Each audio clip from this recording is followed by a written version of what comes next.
Hi everyone, and welcome to your ICMI Tuesday training tip. Last week we talked a little bit about calibration and why does it matter, why is it important to our contact center teams. This week I want to talk about a few ground rules for ensuring that your calibration is going to move you in the right direction. First ground rule for calibration is that it should be an open environment, a place where people are comfortable sharing their ideas, their opinions, what their thoughts and feelings are.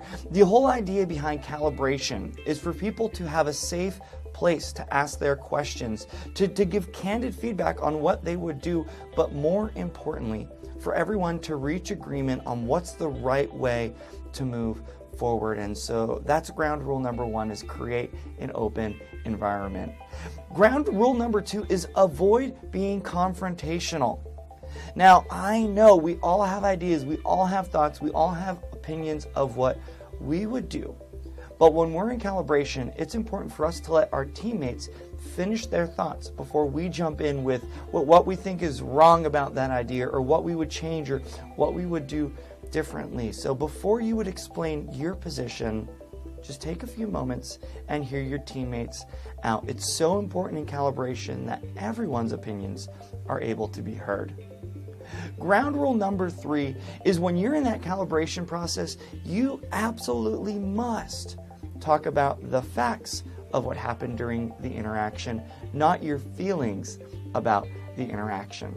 If you look at your performance criteria on your quality monitoring forms through those processes, they should be defined by measurable tasks, things that you can look around and say this did or did not happen.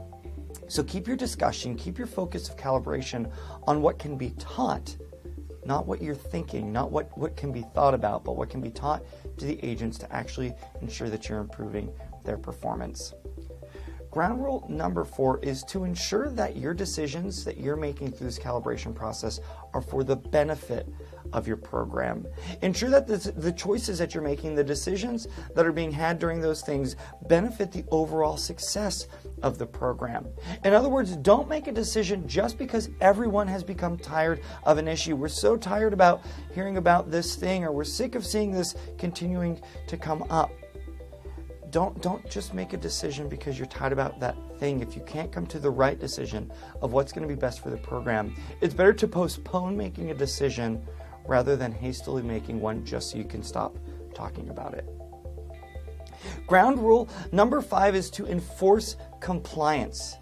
It's critical to your overall program that you identify and warn any person who's monitoring based off of their own standards of what they think, of what they believe, of what they would do if they were in charge of the form, but rather ensuring that they are complying to the criteria that you've set out, the form that's in front of them.